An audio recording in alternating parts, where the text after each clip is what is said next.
est-ce que tu pourrais peut-être te présenter en quelques mots?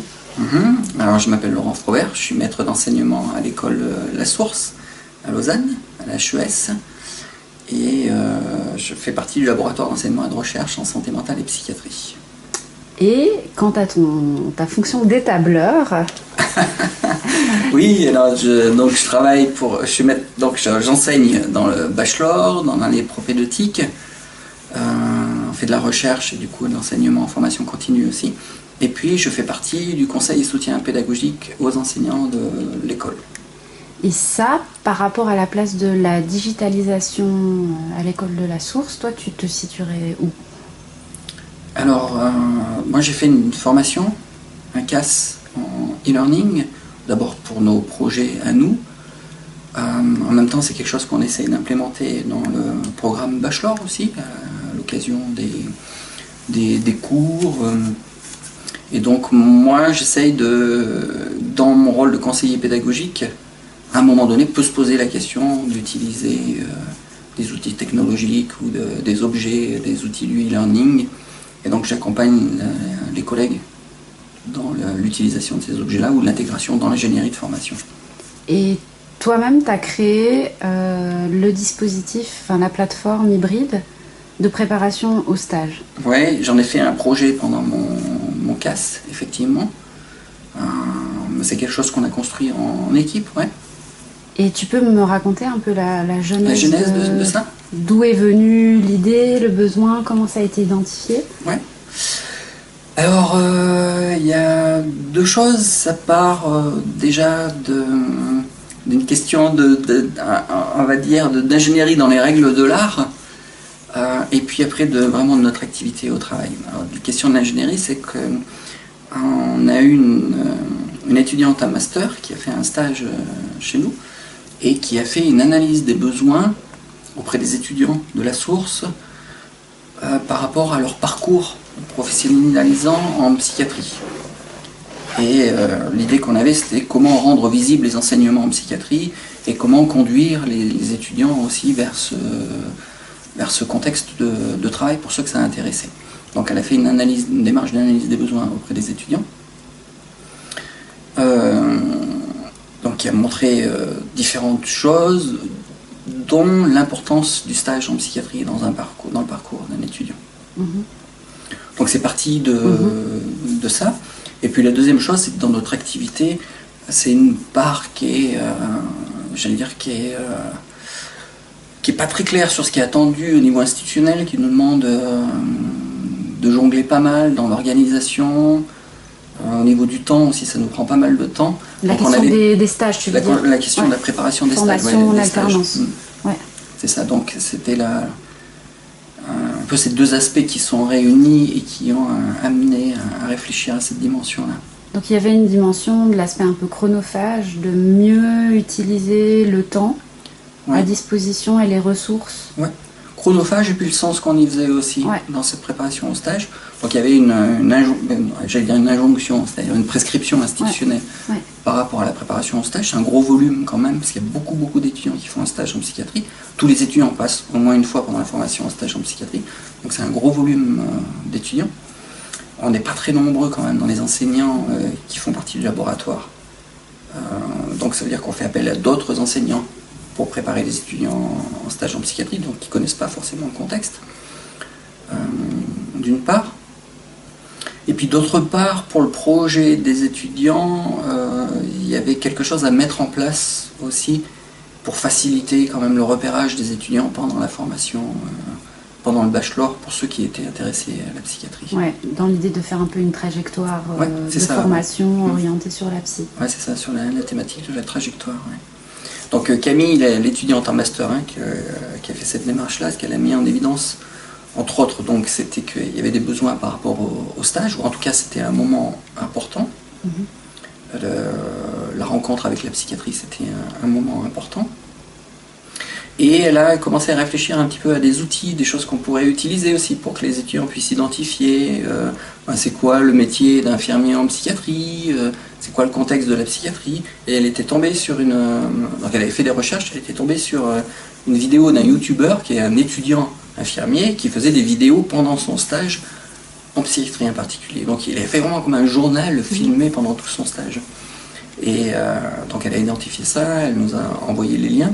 Et c'est parti de comme ça en fait, cette plateforme, c'est parti de cette vidéo où en voyant ça, on s'est dit tiens, la première fois moi j'ai testé la vidéo comme ça, j'ai envoyé, parce que quand on prépare les étudiants en stage, en fait ils nous contactent, ils doivent prendre un rendez-vous avec l'enseignant qui va les suivre pendant le stage, on a une rencontre préalable avec eux, donc juste l'enseignant pour préparer, puis ça doit déboucher sur aider l'étudiant à faire des objectifs de stage. Ça, c'est un peu ce qui est attendu à la fin de cette rencontre. Et ensuite, on revoit l'étudiant avec le PF en début de stage, la première semaine ou la deuxième semaine de stage, où on rediscute des objectifs de stage. Et puis, donc cette vidéo était vraiment intéressante parce que c'était le premier jour, même avant de partir en stage, l'étudiant infirmier qui se pose des questions, et puis on le voit après au premier jour de stage, etc. Je me suis dit, c'est bien pour sensibiliser, pour répondre aux inquiétudes des étudiants aussi. Quelles sont les représentations avant même d'être en contact avec le terrain? Ouais. Parce que ce qu'on s'est rendu compte, c'est que dans ces rencontres avec les étudiants, on était amené beaucoup à discuter la question des représentations par rapport à la psychiatrie. Et ça, c'était fait de manière individuelle. Individuellement, on voyait un étudiant et puis on discutait la rencontre en psychiatrie. Donc il y a eu deux choses aussi en parallèle. C'est la première, d'envoyer cette vidéo, le lien vers la vidéo, dans un mail pour, voilà, on va se voir en rendez-vous. Avant de se voir en rendez-vous, regardez cette vidéo et puis on discute de comment, qu'est-ce qui fait écho pour vous dans cette vidéo. Voilà. Et ensuite, la deuxième chose, c'est que petit à petit, on a été amené, donc moi et les collègues, en particulier Alexandra, aussi quand on voyait les étudiants, des fois de voir 2 étudiants ensemble ou 3 étudiants ensemble, aussi pour gérer le temps. Et aussi, comme il était question des représentations par rapport au stage en psychiatrie, on trouvait plus intéressant de faire discuter les étudiants ensemble. Voilà, ça a été un peu les prémices. Après, j'ai dit à Alexandra, voilà, j'ai envoyé la vidéo. Elle a dit, ok, je vais envoyer la vidéo. Puis elle a commencé à faire un petit message d'accompagnement avec, chers étudiants, vous allez faire votre stage en psychiatrie. Et à ce moment-là, je faisais ma formation au CAS, et puis j'ai découvert des outils, dont des plateformes en ligne auxquelles on pouvait accéder gratuitement. Et j'ai transformé ça, le message fait aux étudiants, plus la vidéo, en mini-site où il y avait quelques vidéos. Et puis en faisant le site, j'ai commencé à faire un parcours, en fait, un scénario pédagogique en même temps. Donc l'outil numérique, il a modélisé autrement une pensée qui était déjà... C'est ça. Une ingénierie qui était déjà en cours de changement. En fait, il est venu répondre à un besoin. Alors, et des étudiants dans la démarche, et puis de nous, de moi, en fait, quand j'ai découvert cet outil, je me suis dit, voilà, ça fonctionnerait bien pour ce qu'on a à faire. Et avec cette idée de, on va rencontrer l'étudiant, mais ça serait bien qu'il se prépare de son côté. Donc, on était déjà dans la construction d'un dispositif hybride. Ouais. La question de l'aspect hybride, elle était pour toi évidente ou c'était à tâtons? C'était clair qu'il fallait maintenir quelque chose en présentiel ou ça pouvait passer sur du tout numérique ou c'était la condition de base finalement? Je crois que le dispositif, il n'était pas pensé d'abord comme un dispositif hybride, il est devenu un dispositif hybride, mais après c'était un outil. Enfin, c'était dans un échange de mails, une proposition à l'étudiant, d'abord d'aller voir une vidéo, et puis après d'aller voir un site un peu plus construit pour qu'il fasse son cheminement par rapport à ça. Et du coup, c'est devenu un dispositif hybride, alors qu'on a encore après modélisé un peu différemment, parce qu'on a structuré du coup la séance en présentiel, en proposant systématiquement de rencontrer les étudiants en groupe. Donc les étudiants font une démarche individuelle en allant sur le site, font un parcours individuel, arrivent à la séance, donc préparés déjà un peu par rapport à leur représentation sur la psychiatrie, leur connaissance, etc. Et puis à partir de là, on exploite ce qu'ils ont découvert ou les réflexions qu'ils ont à partir de leur cheminement, on exploite ça en groupe. Là, ça fait combien? Une année? Un peu moins d'une année? Non, un petit peu plus, ouais. Un peu plus? Ouais, un peu plus, ouais. Ça fait 1 an et demi, peut-être presque, ça va faire presque 2 ans là qu'on a commencé à tester des choses. Ouais, dans le tuto que vous faites aussi des évaluations du dispositif. Ouais. C'est quoi le recul que tu peux avoir aujourd'hui par rapport à cette mise en place, les aspects, la plus-value, les difficultés rencontrées? La plus-value, alors déjà pour les étudiants sur la question des représentations, c'est vraiment efficace. C'est vraiment un dispositif qui est plébiscité par les étudiants. Déjà au moment où ils découvrent le dispositif, ils sont preneurs, ils y vont volontiers. À la fin de les séances, ça prend un peu plus sens aussi, parce que du coup, à la fin de la séance présentielle, ils formulent les objectifs personnels pour le stage, et les objectifs sont mieux calibrés, enfin ils correspondent mieux à des objectifs vraiment personnels, ils sont plus personnalisés, et puis ils sont mieux calibrés par rapport au stage. Donc ça, on le voit déjà dans la formulation des objectifs. Et puis on a formalisé une évaluation en ligne aussi, donc la suite de ce dispositif, c'est un questionnaire d'évaluation en ligne pour avoir le retour des étudiants. Voilà, ça c'est basé sur les niveaux d'évaluation de Maignan, sur les différentes dimensions en fait, de l'évaluation. Donc on évalue le dispositif, les objectifs d'apprentissage, et puis la cohérence entre ce qui est proposé et la réalité du terrain. Un peu, voilà.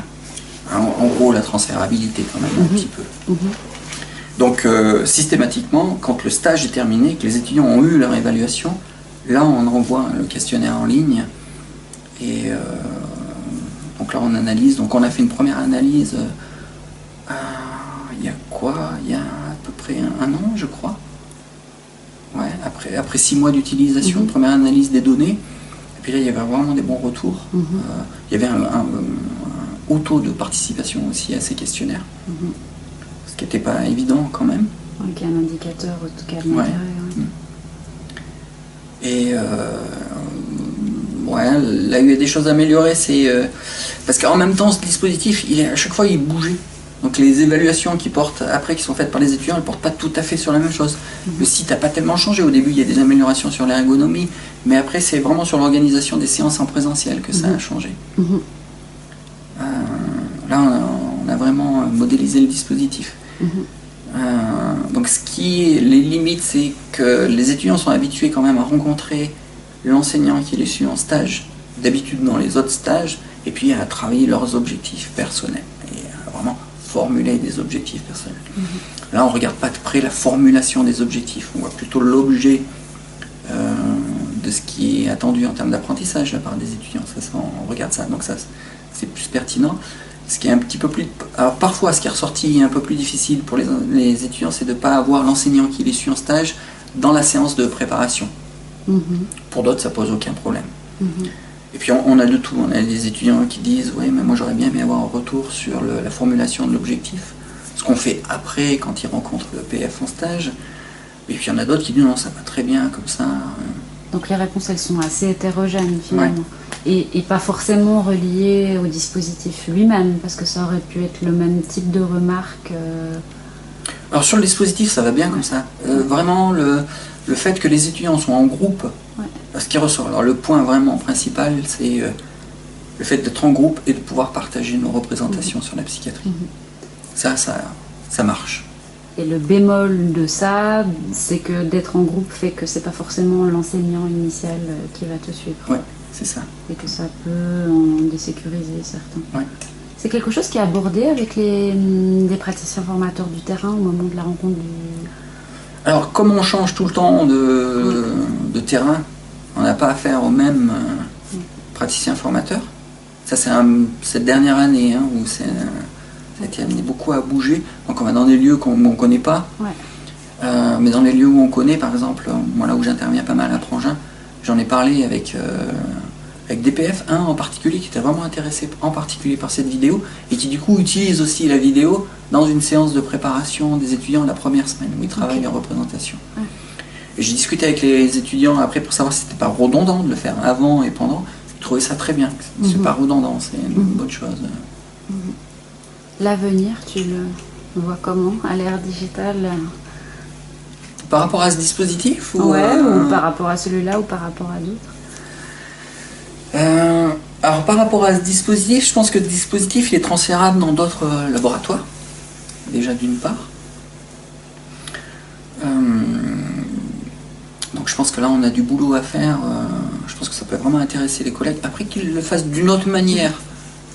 Nous, on travaille beaucoup la question des représentations par rapport à la psychiatrie. Peut-être il y a d'autres choses à amener dans d'autres domaines. Donc je pense qu'il y a des choses à mettre en place par rapport à ça. Et puis, l'avenir dans la formation, je pense que c'est la question du dispositif hybride. C'est-à-dire d'introduire des éléments digitalisation. Les volets sont amenés à grossir.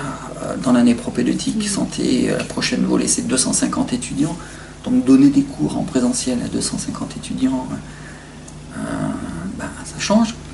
Donc il y a des choses qu'on peut donner en présentiel, et puis peut-être il y a des choses qu'on peut donner à distance pour utiliser le présentiel autrement, pour travailler d'autres choses. Là, on a commencé à introduire, dans l'évaluation clinique par exemple, mine de rien, on a mis des choses pour préparer un cours, ou à utiliser, pour préparer le cours, à utiliser pendant le cours, et utile après le cours aussi. Comme une sorte de fil conducteur, où l'étudiant à un moment donné est un peu seul par rapport à l'apport, puis après il chemine autour du dispositif. Oui, c'est ça, ouais. C'est-à-dire comme c'est à la fois guidé et à la fois disponible pour que ce soit utile à un moment où l'étudiant en a besoin. Et ça, c'est le rôle. Ça, je trouve l'intérêt de la digitalisation, c'est ça, quoi. Et je pense qu'il y a des ponts à faire entre la formation initiale et la formation continue. Alors on commence à faire ces ponts-là, mais je pense en particulier à la question de l'intégration des nouveaux collaborateurs. Les étudiants sortent, terminent les études et puis commencent leur travail. Alors à un moment donné, il y avait le système de mentorat qui était mis en place, ça dépend des endroits qui fonctionnent bien, puis il y a des endroits où il n'y a pas tellement de système de mentorat. Et sûrement qu'à ce moment-là, les étudiants auraient besoin d'outils, de contenu, etc., qu'ils avaient à un moment donné pendant la formation et qui seraient très utiles à mobiliser dans ce moment-là. Donc là, il y a peut-être des choses à construire, là, à décloisonner un peu les espaces de formation. Dans la question de l'intégration des nouveaux professionnels. Et puis de la disponibilité des savoirs aussi. L'impact sur le changement de ton rôle de formateur, ouais. Tu l'identifies comment? L'impact du numérique ou du digital? Ouais, ça a un impact, parce que là tu passes de formateur, alors il y a formateur et enseignant. Tu fais la distinction? Alors formateur, du coup, il y a plus la question de l'ingénierie, enfin moi je le vois comme ça aussi. Enseignant est lié, l'ingénierie pédagogique, mais du coup le formateur,